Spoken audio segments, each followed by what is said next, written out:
But broadly, I think global south states want to, when they come to town, they want to talk interests. Hello, everyone, and welcome to Security Dilemma, a podcast by the John Quincy Adams Society.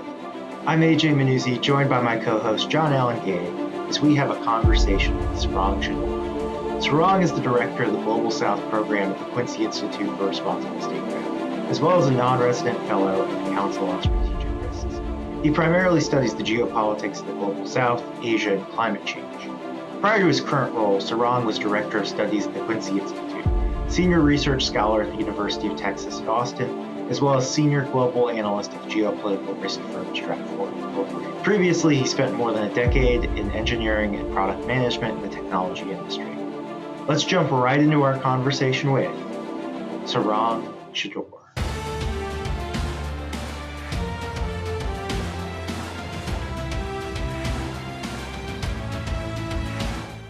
Sarang, thank you for coming on Security Dilemma. I'd like to start with a big question. You've worked a lot on the Global South. You directed the Global South program at the Quincy Institute. What is the Global South? How do you define it? And what do you think the conventional wisdom about it here in Washington often gets wrong? Thanks, AJ, and I'm so glad to be here finally. It's been something I wanted to do for a while, and we made it happen. So it's wonderful. Thanks to all of you here at JQAS for doing such great work. I think your question is quite pertinent because the term seems to be new for many folks in the Washington, D.C. policy circles. Actually, it has quite a history. The term has been used in academia and more specialist literature for decades, since the 90s. A more familiar term that is known by more people is developing countries or the third world, even prior to that. So there's a sense out there that all that means is a set of states that are poorer, that tend to be in Africa, Latin America, Southeast Asia, and these sorts of geographies, and that want to get richer and are sometimes associated with instability and so forth. That's a general Yeah. sense in Pretty among most negative. folks. Yeah, it's a negative sense.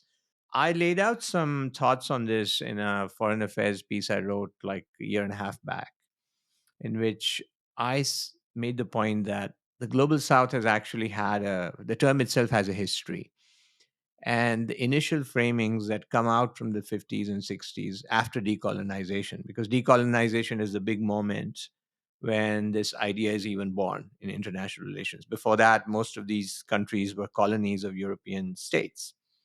So after decolonization, you get a whole clutch of much poorer countries that actually have little industry or no industry, that are utterly dependent on the European countries for the most part, not even the US. All their trade links and their sense of knowing the world comes through Europe. This is back in the 50s and 60s. And when they all gather in Bandung, they're sort of speaking truth to power and saying solidarity of those that are marginalized, and they want justice and redistribution and so forth. All that was great then. What has happened now, that if you fast forward to today, uh, the world has changed where you don't have necessarily all of these countries as quote unquote poor. Some of them have become middle income, or very few have become actually wealthy, like Singapore. Hmm. And in general, even the poorer ones, barring perhaps 20 or 30 of them, have broken out from the 50s and 60s space where they were really out of the loop on so many fronts. So what you have today is a much more diverse spectrum, broader spectrum of states. And so some people have said that there is no global south because you have middle income countries, they can be called that. Look at India, look at Chile, and so on. My argument is that there is actually still a global south if you think of it not so much in terms of decolonization or colonial history or economic poverty or destitution, but you think of it more in terms of geopolitics. So, in the geopolitical map of the world, I see great powers that we talk about very frequently in our work. The United States, obviously, being the most preeminent, but also China and then Russia. And then we see an alliance system, mainly the US led alliance system. The Russians, Chinese hardly have any. And these allies are in Europe, Japan, South Korea, Australia. And this alliance system, what I call the great power system, the great powers plus core allies, is different from the rest. because it has a kind of a secure place in the global system. The great powers are obviously, by definition, much more secure and autonomous. Their core allies have security guarantees, have troops from the U.S. in the case of Europe or Japan or South Korea or Australia as well. And there's a certain sense of being inside the club. They also happen to be all quite wealthy. Everything that sits outside is outside the great power system and is vulnerable, has to be much more of a self-help set of actors than allies or great powers, and that creates a kind of vulnerability and a sense of insecurity of their own states, of their own borders, and so forth. There's also obviously colonial history feeding into it, but in our times, the better way of looking at it is geopolitics, and that's my conception of the global south.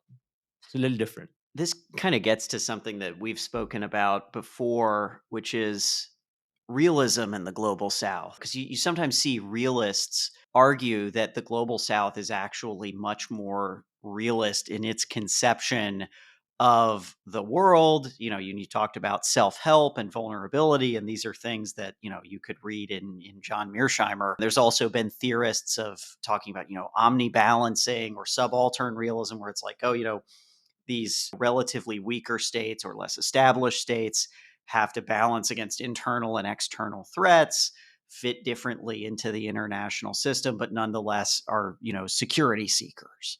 What do you make of that kind of analysis? Because it would somewhat set against the ideology model of a global south, that it's, anti-colonial, post-colonial, decolonial, sees itself against the global north as a collective identity, very much the spirit of Bondo. Yes. I have a lot of time for the concept of subaltern realism. I think it's a very good way of capturing what is happening in the global south. Now, maybe in the 50s, that wasn't fully the case. There was a solidarity sense in the 50s, a genuine one at Bando. It wasn't just made up. The leaders were getting to know each other. They'd all had searing experiences in colonial jails and so forth. So there was an idealism and an ideology there. And it persisted for quite some time, through the 70s for sure. But today, what we have is actually, as you said, we have a set of realist, uber realist leaders in the global south for the most part. They're very focused on national rise, they're very focused on national interest. And they feel, because they feel more security vulnerable, they in fact act more from the principle of power in some respects than the I wouldn't say it's more. I would say it's comparable actually. So what you have is a substantially realist world today. I'm not denying the reality of solidarist types of impulses. There are. Over Gaza, you saw South Africa lead the charge. That can't be explained by power plays. I mean, there was nothing to gain as such materially for South Africa in doing so, but it did it. And a lot of that is because South Africa is actually a recently decolonized state. Yeah. So colonial memories are only 30 years old. So it's something like India in the 70s, which very much would have reacted in this way, probably, or in similar ways. So South Africa's timeline is still a little on the earlier side. But there were also other states who joined South Africa, like Chile and Mexico. Also, if you look at climate change, you do see global South countries coming together, having a position and saying, hey, we need some financial redistribution here. So that hasn't gone away. The economics remains an issue, history remains an issue. But I think the realist impulse is much stronger today. And that's the world we live in. And I think in that sense, we perhaps can recognize each other better. Yeah. You've also spoken of a global east versus a global south. Tell us about that. Yeah. So I sort of course, these are all sort of descriptors and ideal types. So there's not a perfect formula for this, but I think it's useful to think of not so much the global north as more the global west and the global east, and then the global south. The global west is the United States and its core allies, and that includes Japan and South Korea, which are not Western culturally. So this is not necessarily a cultural description. It's a description based on power and the structure of the international system. So you can speak of the global west, and then you can speak of the two great powers that are rivals of the global west. It's hard to deny that. Yes, we have some conversations breaking out over Ukraine that will hopefully lead to some peace there, but nobody's pretending that Russia is going to become a close friend of the United States anytime soon. So there remains that Russia China challenge as the US sees it, and they, of course, perceive the US as a challenge. So these two great powers are the global East and their allies, which are very few. You could argue North Korea is technically an ally of China. There's a treaty, actually. The Russians, you could make some cases, but fundamentally, it's Russia and China as the global East. What they called the second world, essentially. Yeah, during today's a lot of the second. Cold World. You could say today's second world. Yeah. Yeah, I appreciate you walking us through the analytical value of the global south as a term and through some of the dynamics, what's motivating state behavior. And I would certainly point any of our folks who are interested in learning more about the original solidaristic aspect of global south internationalism to Vincent Bevins' The Jakarta Method. But in a lot of your work, you've called on U.S. policy to what you call reckon with the geopolitical fact of the global south. Could you walk us a little bit through what you mean by that? Yeah, I think that's the sort of pithy term I came up with to frame the global south. I should have mentioned it earlier, actually, to frame the global south as a geopolitical construct, as a geopolitical reality. It's not so much dependent on what people call it or what they themselves do with each other.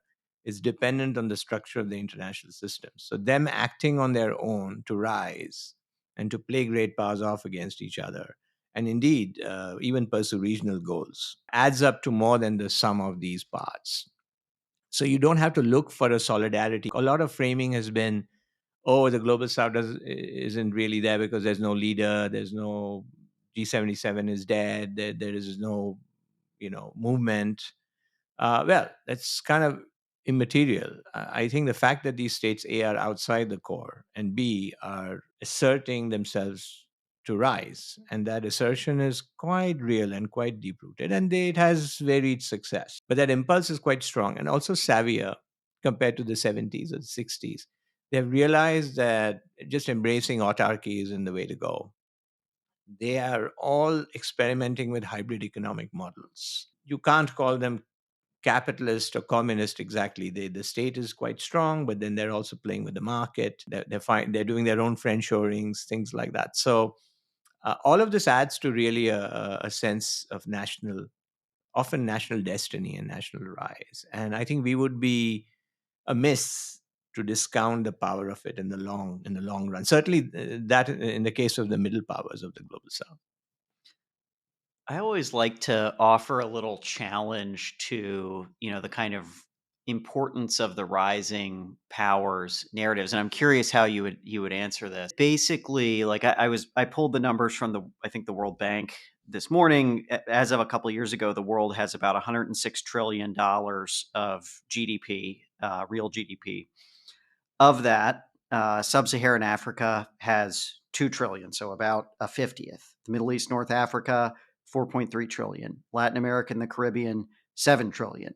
And then you contrast that with the OECD, which is kind of the other big economic bloc against the G77, 64 trillion. East Asia and the Pacific, which would include some developing countries or global South countries, 30 trillion. USA, 27 trillion. People's Republic of China, 17.7 trillion. So it seems like there's still a huge gap on the economic metric. And, Europe is at around 18 trillion as well.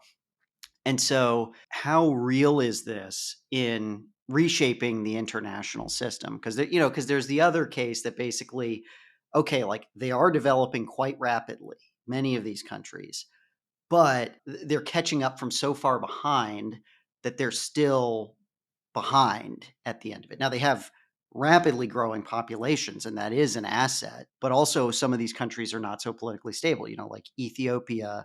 If we had been having this conversation maybe like 10 years ago, I feel like people would have been a lot more optimistic. They had their leader win the Nobel Peace Prize.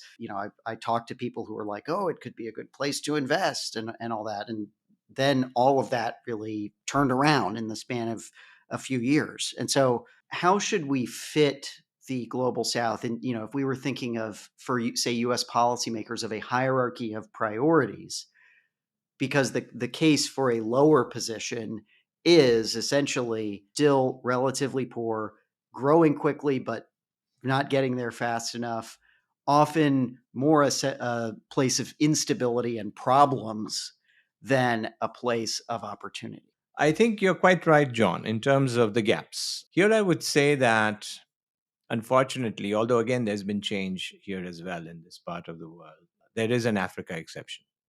Of the 45 or so least developed countries classified by the UN, 36, you can look up the exact number, but around that are in Africa. And although, again, in Africa, there are growth poles like Kenya, Nigeria has a lot of entrepreneurship. Yeah. South Africa is clearly an internationally assertive actor and regionally quite solid and functional. And there are some other states there as well. There are states that are also asserting themselves quite interestingly, like Senegal, which is a small country. We don't pay attention to it. It's Francophonie as well. So that's another reason we don't follow it. They're in the sort of French space more.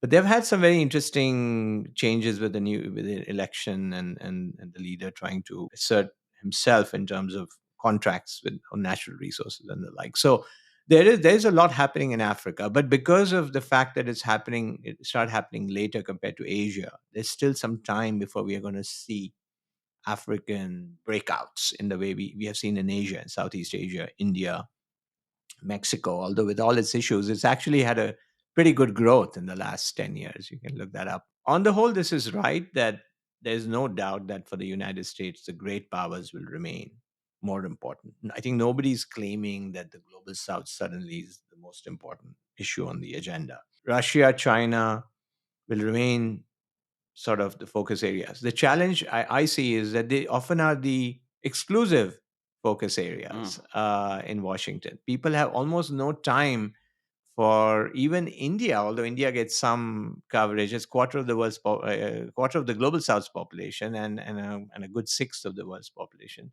Or Indonesia, even much less, which is the world's fourth largest country. Or Mexico, again, we only think of it in terms of drugs and crime. And I think that really, apart from the unfairness of it or whatever, I think it's actually a strategic mistake to do that because these states do hold cards in their regions. They are global players. They are developing their own strategies. And they're not necessarily strategies that will challenge the US militarily, none of these adversaries.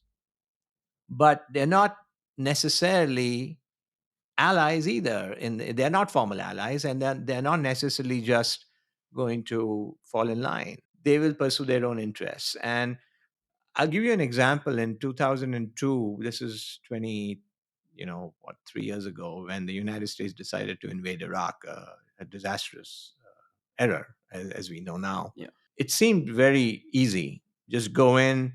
We have allies all around Iraq. Just position troops and just go in militarily. Very easy operation. And the first port of call was Turkey, saying, "Hey, we want to use you as a point of entry into Iraq." And then something very stunning happened. The Turkish parliament voted against authorizing US troops to use Turkey. And Turkey 23 years ago was significantly poorer, but it had elected a new leader, Recep Tayyip Erdogan, who was unknown at the time, really. Yeah. And actually, he took a kind of a very nuanced position on it. He let his party members vote on their conscience because he was caught between the fact that Turkey was such a deep rooted US ally, NATO member for decades. He was very new to power, but his base, the populist base in Turkey, there are such forces everywhere now. But Turkey was one of the early ones, said no, they were against it. So he let his party base decide, and they said no. And he said, okay. And that was a shock to Washington because Turkey defying, when the US was fully committed was a bit of a surprise. Now the US got around it because there were other ways, right? But the point is that this kind of behavior that we saw 23 years ago, we should expect in case the United States tries to take some of these middle powers for granted and demands certain actions of this kind, we might be surprised in terms of how the pushback might come. So I think taking them into account and their interests into account would be quite important. In a brief that you wrote for the Quincy Institute, you argued that as a general rule of thumb, obviously the global south is a lot of different countries combining several regions as we've talked about. But as a general rule of thumb, they're skeptical of narratives like the rules-based international order and democracy promotion, and that there's a global competition between democracies and autocratic states that decides essentially the balance of power. And obviously, a lot of that has come to light and has been, forecasted after Gaza and the war in Ukraine. How do you see this playing out, and why do you think those narratives have so little purchase? Yeah, perhaps we are now in an era in the US where those narratives are being discarded anyway. So this may not be an issue going forward so much. But I think certainly in the Biden administration, this is a big one. And the framing doesn't work for a lot of reasons across the world outside Europe and a few other countries. Many states don't see such a grand battle in history or in the present. They don't see Washington necessarily playing its cards based on such a grand division of the world. I mean, the U.S. has very good relations with Vietnam, is courting it every day of the week. Nobody's arguing Vietnam is a multi-party democracy. There are also other countries in the Gulf and so forth, and that's a consistent thing, and that's because of national interest as framed in Washington. So I think many states see it as a very thin veneer of sort of instrumentalism behind what is essentially business as usual national interests. And third, they also worry that such framings can be used as tools to destabilize their own governments. And indeed, there are cases of the US using the democracy rhetoric in selective ways against global South states that we don't like. And that doesn't mean that all those arguments are false. The point is that that's not the real goal. This is the view in the global Yeah. South. That's not the real goal of this rhetoric. It's something else. So from all perspectives, either from kind of them looking at the world and observing it, and then based on their own interests, they don't like. Yeah, I was reflecting on this because I feel like in Washington, there is often a frustration with the countries of the global South that runs along these lines because I think we actually believe ourselves to be acting in accord with these values. And so, for instance, when Russia invades Ukraine, we go to a lot of the countries of the world. We try to get, I think it was a General Assembly resolution condemning the Russians. And, my impression is it was harder going than you would expect because you could tell a narrative about like, okay, Russia's much more of a great power and Ukraine is not. Some Ukrainians present their country as a decolonized country that was ruled by the Russians and kicked them out. And so you could make this case that there'd be common threads and that they would then say, okay, Russia attacking Ukraine is the kind of thing that the global South fears from the global East and West, the great powers coming and kicking them around. And yet you didn't see, especially at the level of action, the kind of pushback that we in Washington or a lot of other players in the West were expecting. You don't see sanctions, you don't see cutoffs of relations, all of that. It seems much more, aligned with like core national interests, but without a view toward the broader character of the international system would be the critique coming from Washington that like, hey, you're okay letting this country kick another country around. And I think also in Washington, there's a sense of like, well, if we did something like that, you guys would be up in arms. But when Russia does it, they get like a little bit more understanding. What do you make of this? Because it feels like there's a big divergence between how we in Washington expect the global South to react and how it does. Yeah. Yeah, this point has been certainly made, and there's some validity to this because the response when the U.S. goes into Iraq is stronger than when Russia, and it should be very clear that Russia's invasion of Ukraine was illegal under international law. I think there should be no two opinions on that. But I think again, when states act, they act through prisms of interests more than prisms of principle or ideology. Again, not completely dismissing those other two things either, but they tend to be significantly weaker. In the case of the Ukraine invasion, a couple of things happened. The first thing was that actually global South states did vote with the US at the UN. So it seemed at the time that they were all going to be on board. In terms of condemning the invasion or asserting the principle of territorial integrity and sovereignty. Global South states have signed up on even some of the peace conferences that took place in Switzerland and so forth. Some of them didn't, others did. In general, they have said that that principle is important to them. So diplomatically, the condemnations were there. Now, the question was on sanctions. And this is where the rubber meets the road, because this is when your bread and butter issues, material issues come into play. What Global South states asked themselves was that, again, was this a credible argument from the West in terms of a violation that needs to be countered because of the violation? Or was it an argument from the West because they did not want Russia to succeed or gain in this contestation, which as they understood, and the Singaporean senior minister gave a very interesting speech on that. Singapore, by the way, joined the sanction, the only one. But yet, that speech is a very interesting speech because he lays out the nuances of the history of the situation from his perspective. So Global South states saw that not as a sudden invasion of blitzkrieg out of the blue like Hitler, which is the way it was framed in Washington, but a end result of a complex history in which the West also had certain problematic roles. And of course, then Putin takes it to a whole different level by violating international law. But it isn't that simple. So joining sanctions for them, on principle, was itself not black and white. Then on interests, unlike US regime change operations, which are systemic and global, because the US is a systemic power, Russia is the weakest of the three great powers. Some argue that it isn't actually a great power. I disagree with that. I think it is a great power, but it just about makes the grade. Is that a global threat, or is that a regional threat to these principles? I think many states, Indonesia or Brazil, concluded that this is not really a systemic threat of territorial integrity or violations. This is more a localized European war. Indian former Foreign Secretary Shiv Shankar Menon wrote a good piece where he said, from Asia we look at this war as a European war. We have a different perspective on it. You think it's a global war because it affects you. We see it as a regional war because we have had regional wars that we thought were global, and then you saw them as regional. Yeah. So again, geography, interests matter, and all of these principles get refracted through them. And in this case, I think adding the sum of all of these things, many states concluded that didn't make sense for them to join this sanctions bandwagon.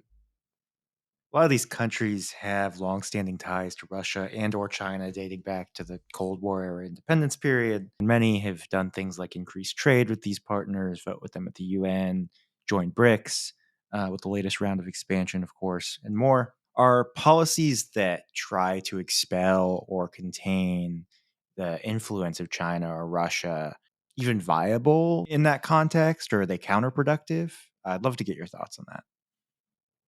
So I think the answer has to be qualified because now we are dealing with a very vast geography, right? Mexico is a neighbor of the US. Chile is much further away, Indonesia even more so, perhaps India as well.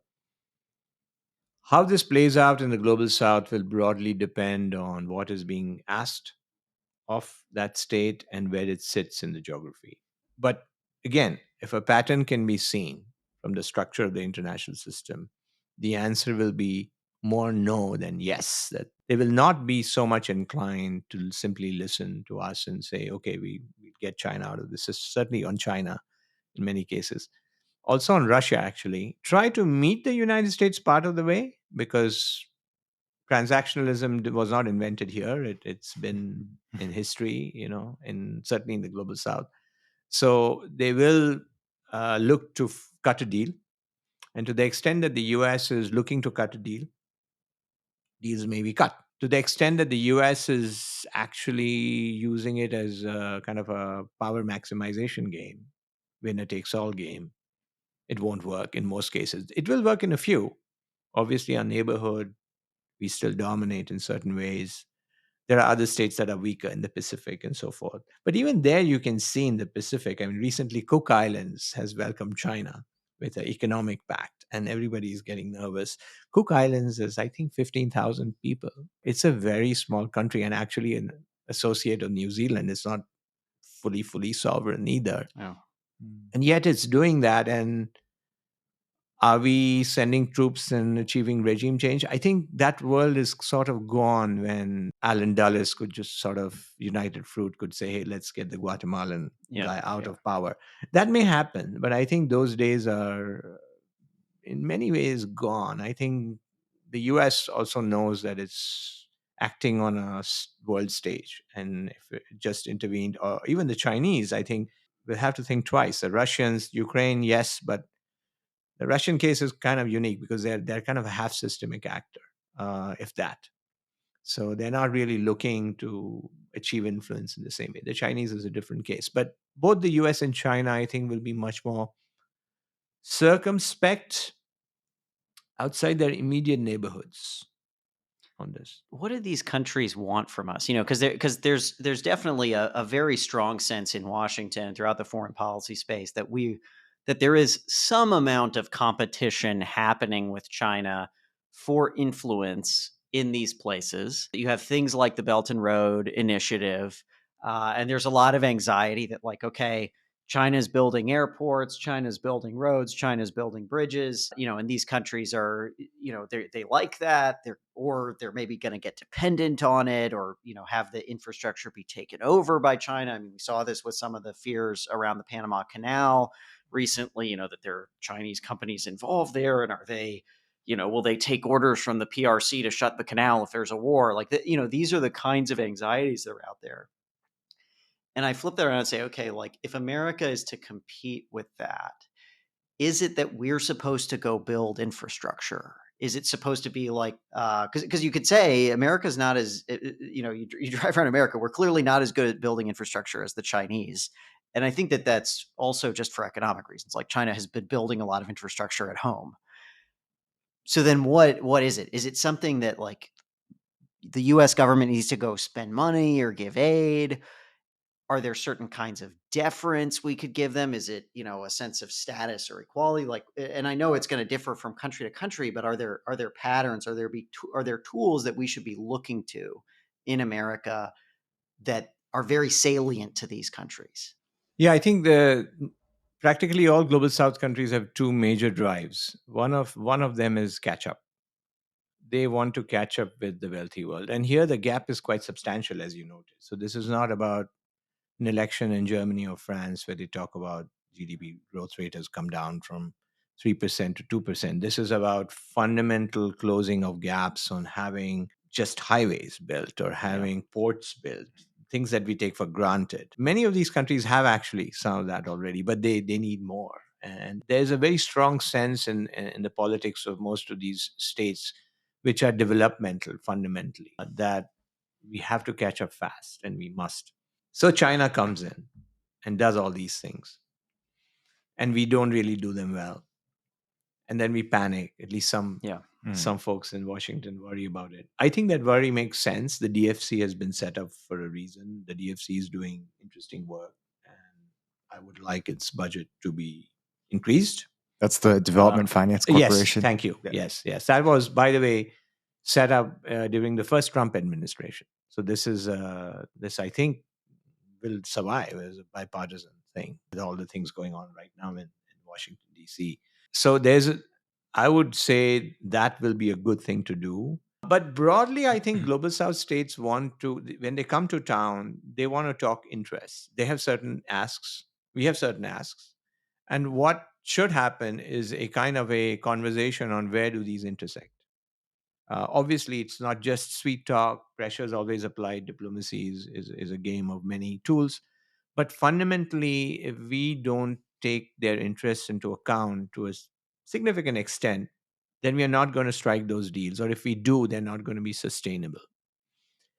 And so, for partnership in a more durable sense, I think we need to look at the interest question from develop a little bit of strategic empathy. Some of those things are just like, don't do this. Like, don't lecture us about democracy. Don't lecture us about human rights. While there are human rights violations happening across the global south, they're actually also happening in many other countries. So there's a general sense that perhaps getting away from that whole moralist discourse would be a good thing in terms of the relationship. And second, I also sort of want to say I'm still developing this, but I think there's also an over panic on the fact that we don't build infrastructure well. First of all, we need to do that in the US. But if we don't, maybe the sky isn't falling. Maybe there are other things the US Mm. does that actually work. First of all, the US is the grand central of the world in so many ways. The dollar is king. US universities are still preferred by far than Yeah, Chinese or right. Russian universities or others. There is there are a lot of softer skills in the US, whether it's innovation of a certain kind, whether it's certain business practices, whether it's the English language. I mean, there are many advantages here that attract global South states, certainly the elites. And we should not underestimate them. We should also not overestimate what building 10 bridges can do to swing a country towards. It's not that if Angola sells a lot of oil to China, it just signs up to whatever the Chinese want. Actually, in the case of Angola, they have recently triangulated back towards the United States because of Yeah. some diplomacy from the Biden administration. So, despite all the close economic ties with China, they're not going to burn the China bridge. And that's another problem. When we ask countries to be exclusive, they say we don't do exclusive. We are Mm. polyamorous by definition. So that's the way they operate because they are trying to get benefits from everybody to rise and they feel time is short. So as long as we don't demand exclusivity, we can achieve tilts, we can achieve greater alignment on certain issues. There are many wins to be had. They may be smaller wins, they may not be grand wins like Angola takes a stand against Xinjiang violations or what have you. It's never going to happen. But there may be wins that, despite China investing all this, these countries may dynamically find their own happy mediums. And the US has, there's a lot of, this is where diplomacy is going to be very important. We tend to use the military tools a lot more, but I think diplomacy is highly underutilized. And these kinds of wins are going to happen through regional understandings of the world order, and clever negotiation processes. Yeah, and as you were talking about, 10 bridges doesn't actually get you as much influence as you think. I mean, it makes me think of one of the influence tools we use, the military training, access to different kinds of military tools or equipment or funding. And there are all kinds of frustrations that we have with that. I mean, there's probably old episodes of Security Dilemma that cover exactly this kind of problem. And so, I think part of it about, not being too afraid is recognizing like China faces the same kinds of limits Yeah. and frictions that we do. And so if neither of us can control a place, I mean, I would say for America, that's usually probably fine. Like America, I would like us to not be a revisionist power. Yeah. I feel like the status quo in the world is mostly good for the United States. And so if these countries are comfortable kind of doing their own thing, and then we should be fine with that too. Yeah. Yeah, I think that's it. I think influence is a very squishy thing. And it's very hard to measure whatsoever a priori. It's kind of a circular argument. It's proved by after the fact that there was influence because a country X did this, and the next state may do something else. So I do think that this is where we need a stronger diplomatic emphasis on really understanding diplomacy for the 21st century and not for the unipolar era, which is how our diplomats still operate, telling a country to do this, often because it's the right thing to do. That's not going to get you very far. What about BRICS? What should U.S. policymakers make of it? What is BRICS in the sense of, is it a rival bloc? Is it something that is perhaps coherent? Is it just kind of a mishmash of countries that have certain particular grievances and interests that are opposed to the track of U.S. primacy? How should we be thinking about BRICS? Because there's a lot in the media about it. Yeah. So it's interesting. The history of BRICS is as BRIC actually originally, right? South Africa joins a couple of years later, is a purely financial or business play. This is, remember, 2006 when the first foreign ministers meet, and then 2009 when the leaders meet, or around that time. And that was the time of the commodity boom. China was growing. I mean, you can look back now at the Chinese curve, and it just takes off in around 2002, precisely when the US gets sucked into the war on terror. A great Yep. blunder, by the way. And China uses that space to grow phenomenally fast. And a big beneficiary of Chinese growth is the resource rich global south countries in Latin America and Southeast Asia, Africa. And there's a sense at the time that there are some of these players, and Russia at the time was not seen as an adversary. Yeah. If you remember what election was it that I think it was Sarah Palin said that Russia was an adversary, and Obama said Oh, the it's not. Romney. Romney said Yeah, it's Yeah. our Romney number said, one geostrategic rival, yeah. and he was and basically was laughed at by Thank you, Obama. thank you. Yeah, Obama and Romney. That's exactly right. And it's a very different picture now. So in 2006, Russia was actually seen as a comeback kid because the horrible 90s were over. It was booming again and so forth. So these countries come together mainly to say, and because Goldman Sachs guy brands it as a set of emerging markets, they say, why not, piggyback on this media and form a group? And that's how it starts. It's even then, though, in the earlier statements, you do see statements about multipolarity and there should be more equitable order and so forth. I mean, these are states that have often said that. I mean, India has, Brazil has, that's a standard line. But I think the main reason they came together was economics. And even now, BRICS is most active on economic issues. It's not actually a geopolitical club so much. But what has happened over the years is that it has taken more of a geopolitical flavor. As the world has become more geopolitical, as economics is getting more securitized, it's inevitable that even BRICS is getting sucked into. I don't think they want to do it. They're getting sucked into things like, hey, we want to revive the WTO system, which is dying. We want, a better deal on climate. But we also have a position on Ukraine. We have a position on the Middle East. We have a position on all sorts of security things, and their statements get longer and longer with time. It remains, however, still a collection of disparate states that is looking not to create some block, because I don't think that's possible unless they're really, really pushed into it. And even then, there are serious challenges. India and China don't get along, for example. But they're doing it more as a hedge. One of the things global South states are very good at, and I wrote this in a New York Times piece just a few months back, is the art of hedging. Hedging has been their way of life for a while, is a play of hedging. It's not saying we want to pull out of the existing US led system, because you can't anyway really do that. But it's to say, well, we don't know where the US is going. There's an uncertainty here. We don't want to put all our eggs in one basket.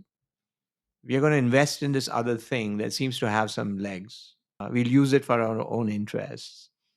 But there is some collective action that may be possible. And so they're investing maybe 10% of their energy, 15% into this other thing, just in case what we have today starts really flailing and they need alternative structures to rely on. Yeah, we've talked a lot about China as well. There's a really interesting piece you wrote for Foreign Policy arguing that China itself is not part of the global South. With its rise, it bears more similarities in some ways to its other great powers. How do you think this change impacts how China sees global geopolitical trade and even climate issues versus how its counterparts see it, or versus like how the United States sees it? How has that changed since China's rise? Yeah. So I think this goes back to the framing I had of a geopolitical framing of the global South. And if you go by that framing, a great power cannot, by definition, be a part of the global South. And China is a great power. I don't think anybody contests that. So just by that definition, China is not a part of the global South. Now, they say they are. They are, in fact, ramping up that rhetoric for the last several years because, again, it's a strategic play. But structurally, China is not a part of the global South. And indeed, today there seem to be less frictions between China and the global South for a variety of reasons. because the US is still the systemic actor and still seen as more overweening. There's all these values questions and so forth that China doesn't take on. China is not a security presence really outside Djibouti, places like that, perhaps. Really, no more than that. And that provides a kind of a, let's say, is not a security threat. It's not seen in Africa, certainly, or Latin America as a security threat, even in Southeast Asia, except for Philippines, Vietnam. It's seen as a state of concern in some respects, but not a naked threat. But as we move forward, I think the fact that China is getting more powerful, despite its slowdown, the broad trend is, I think, China asserting itself quite strongly and pushing its rise further.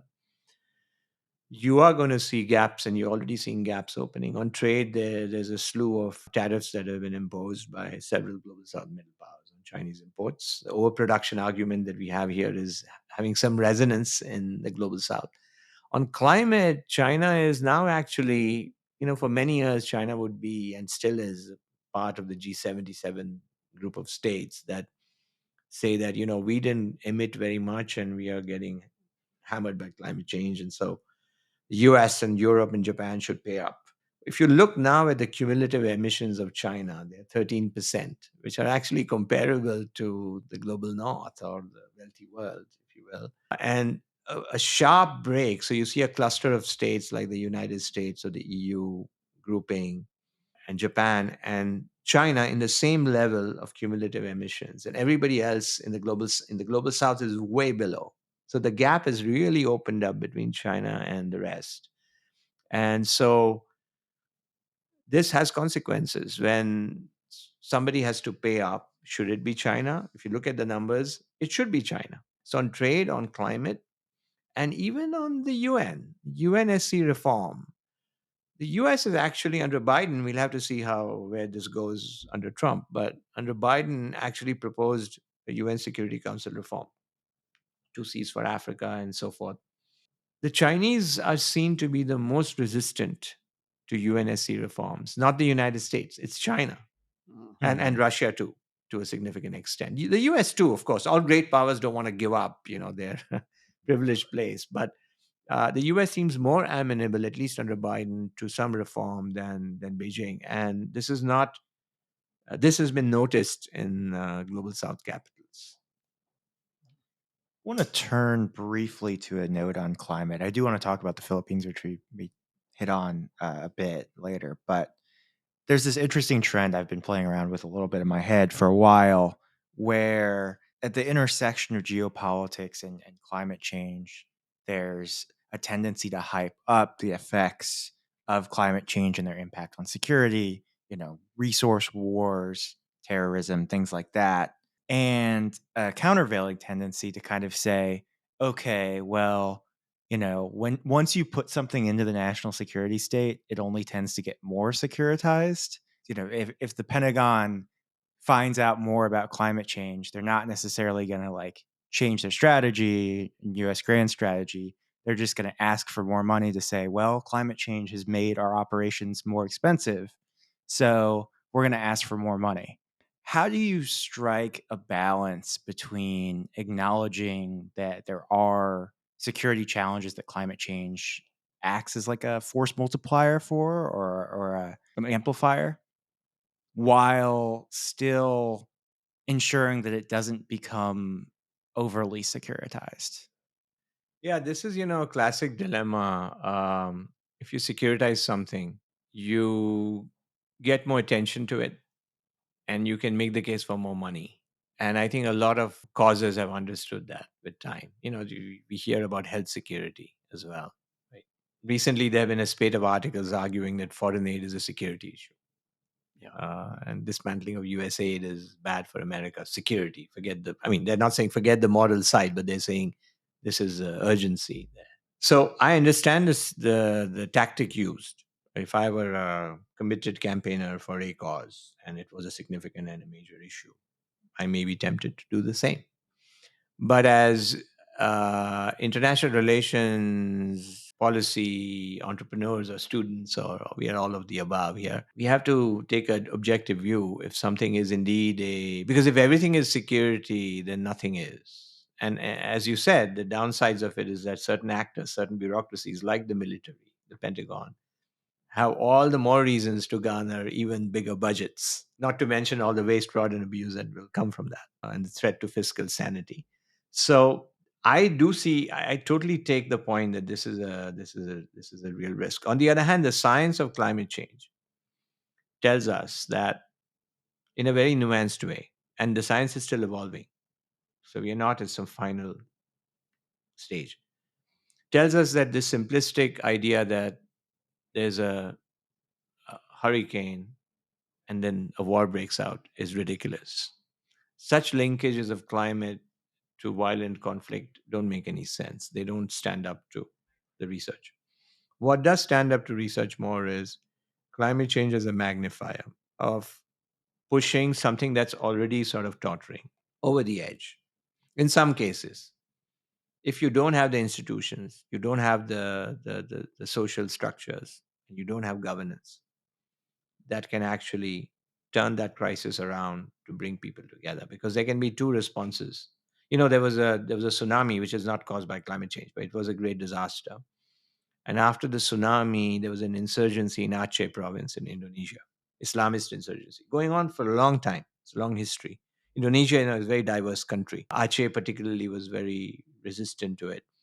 The tsunami was so damaging to the insurgents that the entire insurgency collapsed. And it was not the only, but a major reason why they sued for talks. And then there was a peace agreement, which is 20 years later still holds. So natural disasters can actually even cause peace in certain interesting ways. But there are also other examples where they can exacerbate existing conflicts and make them worse. And to that extent, I think scientifically we have to look at how climate change is impacting any particular situation. And if there is a risk of security magnification, I would prefer that the response be preventive, not let's fix it after the thing has happened, which is where the military side gets all the oxygen from. Yeah. What should get more oxygen is investing in adaptation. This is also true domestically. We don't have, we don't have riots because of California wildfires, but there's enormous potential, obviously, serious economic hardship for homeowners and others who depend on them, on businesses, and pressure on the state exchequer. It can change an election outcome for all we know. So there are political impacts. The best solution is not to manage those impacts after the wildfires have happened, but to ensure that they are managed, or they don't happen at all, or if they do happen, they're contained in the first place. Regarding the Philippines, which I did promise we'd get back to, you had a great paper out actually just yesterday on QI's site. The United States has few major alliances with global South countries, but obviously the Philippines is a very visible one. How should the United States approach the alliance, particularly in light of clashes between the Philippines and China in the South China Sea? Right. So this is a brief that I just put out yesterday for the Quincy Institute. It's called "Defending Without Provoking: The United States and the Philippines in the South China Sea." It's on our website. There's also a South China Morning Post article on it out today. Basically, I've been following this problem for some years and watching it get worse. And it's a complicated question because there are questions of the geography is complicated. The maritime space has many tiny features and islands that is very hard to remember or keep track of unless you're really into it. There's a history there. There's a history of law there. There's a tribunal verdict of 2016. The Philippines went to court and won, actually, at The Hague. There's a dispute not just on those tiny little rocks or features, but also the waters, which is actually the bigger thing: the right to fish, the right to exploit natural resources. There also arguably, in the case of China, a play on a sphere of influence. They want to lock down that entire maritime space for security reasons that go beyond the fish and the oil and so forth. Whereas the countries involved see these tiny features and the waters around them as something that, under international law, is theirs, which actually is what the law says. So the U.S. and the Philippines, in this case, the Philippines has a lot of the law on its side, and Philippines also has a legitimate argument that the Chinese are using coercive and intrusive tactics in ways that are not acceptable.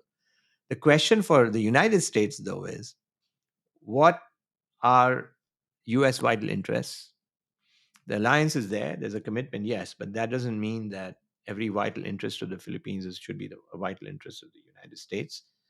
Clearly, defending the metropolitan territory of the Philippines, as described in the treaty, the Mutual Defense Treaty of 1951, which is the bedrock of the US Philippines alliance, is important, is a vital, I would argue, a vital commitment the US has made at this time. But is defending every feature, is defending every intrusion, every violation by China a vital interest? My argument is it is not. It is an interest, but then that gives us many pathways to find solutions. The military pathway, in my view, is the least advisable. The US military taking a frontal role in all of this, bringing in allies into the theater in a military fashion, stationing high intensity missile systems on Luzon, the main island in the Philippines, to counter what is a gray zone threat by China in the waters. A lot of these responses the US has embarked on, including building these military sites. We don't call them bases, they are wholly contained within Philippine bases, but nevertheless, they are US locations controlled by the United States with US troops. We are expanding them. A lot of these responses are not actually very good responses to what is a gray zone strategy by China. They're responses that A, pull the Philippines or the alliance more and more into the Taiwan theater. I certainly give that impression. And B, there are also responses that are in a very different plane, that of war fighting. Not where we are on the gray zone tactics is somewhere between law enforcement and sort of conflict. It's a gray zone in various respects. And again, the United States is overreacting and militarizing something that is a issue that needs to be countered, but not in this way, because it opens the door to a potential conflict, certainly a potential military crisis that can lead to a conflict with China. And we just don't have the vital interest at stake to risk this thing. The US has leverage over the Philippines. The US has a set of interests with China. There's a much better policy that can be pursued. And I've laid out some of the policy recommendations on that in the brief. So. Yeah, and you mentioned Taiwan as well, and the locations, as you called them, the United States and Manila reached an agreement to grant access to the U.S. But Ferdinand Marcos, the president of the Philippines at the moment, refused to say whether the United States could place weapons there in the event that China invaded Taiwan. He said that it can't be used for offensive actions. Now, how much space do you think there is between the U.S. interest, or how the U.S. sees its interests, and how the Philippines sees its interests vis-a-vis a potential Taiwan crisis? So I think the case of Philippines, I mean, they do have an interest in Taiwan in the sense that they have more than 150,000 of their own workers working in Taiwan. Their safety is important. Actually, the Indonesians have more workers, and the Vietnamese have more than the Philippines does. How are they responding to that? They are calling for restraint on Taiwan, more or less. If they don't say it openly, they certainly act in that manner. They don't get into the Taiwan question. They accept the one China policy. They don't send their house speakers to Taipei and so forth. So their approach is there's a problem, but let's keep the temperatures down here. There is no constituency, and I've been to the Philippines a couple of times on this and talked to many folks there. There is no constituency in the Philippines for quote unquote free Taiwan, or for all of the things we hear in Washington as a sort of plucky democracy against an autocracy and so forth. They are mostly concerned about their workers, and they don't want a war to have huge numbers of refugees come into the Philippines. That's the basic view. Now, there's also an alliance. It's a mutual defense treaty. So, treaty-wise, if the United States had a war fought a war with China on Taiwan, Philippines is duty bound to assist the U.S.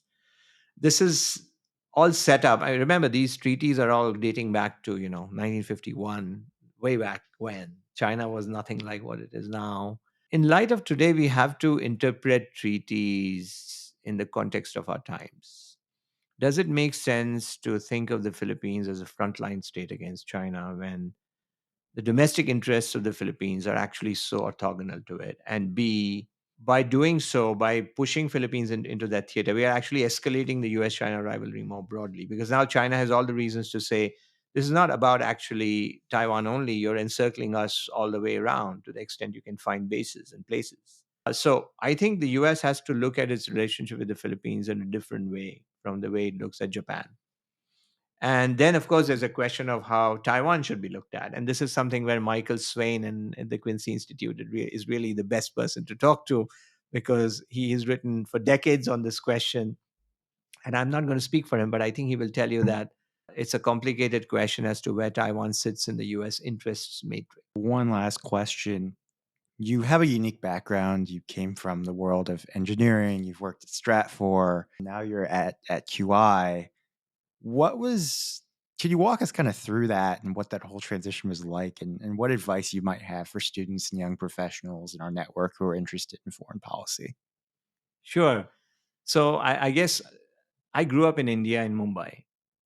And when I was a kid, I was good at math. I was good at physics, better in physics than math, actually. And I loved that stuff.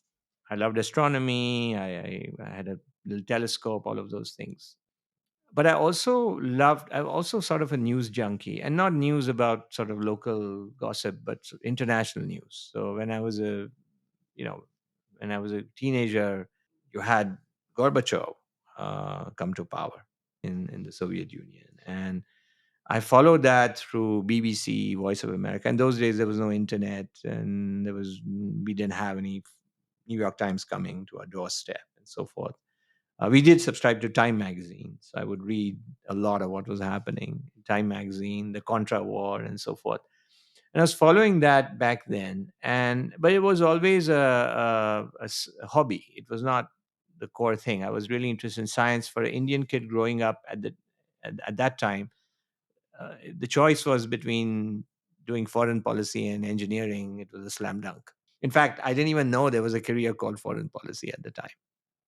And I loved science, so there was no issue really. There was no debate. So I went to engineering university. I came here, went through university in Texas, and worked in California, worked in Austin. And I loved my 15-year stint in engineering. I did various things that I won't describe here, but they were all fun and exciting, very narrow and hard to explain to most folks, but they were really stimulating. But all the time, all along, right from the days of my UT days at the university, I was following what was happening in the world. And I was a columnist for the Daily Texan, and before that, the Battalion at Texas A&M, writing not about science, but writing about world affairs. And I had a column every 2 weeks. So I would work in the lab, and then one of the weekends I would spend a day writing my column. And it was just fun. So I would attend events and so forth. But then came, you build your career in something, you get distracted. But at some point in my career, I started reflecting that perhaps I could actually do this professionally. The world was getting even more interesting with time. We had the war on terror, we had various rise of China and so forth. So I decided to make a big switch more than 10 years back. And I think it's really, I don't know whether I can give any advice on this, in the sense that I think I sort of followed my heart, but I had sort of two hearts, because I enjoyed my first career very much. I could have easily have stayed in it. But I said, I'm going to risk this thing because I have enough grounding on other fronts to sort of take that risk. And I did it. Now, is that something everyone should do? I'm not sure about it. It worked out for me. I would say, for somebody starting out, if you're very clear about what you want to do, you should do it. That if you're very clear, you love two things equally, then pick the one that's more practical. And then come back, which is what I did, more or less. Come back to the one that's less practical later. But if you really love something, and if it's foreign policy, right from your college years, go for it. I think perseverance pays off. Awesome. Sarang Shidore, thank you so much for coming on Security Dilemma. Thank you so much, AJ. Thank you, John. Absolutely. Security Dilemma is a podcast by the John Quincy Adams Society. To learn more about our programs, visit our website at jqas.org. Remember to rate and review on your podcast app and join us every Tuesday for new episodes of Security.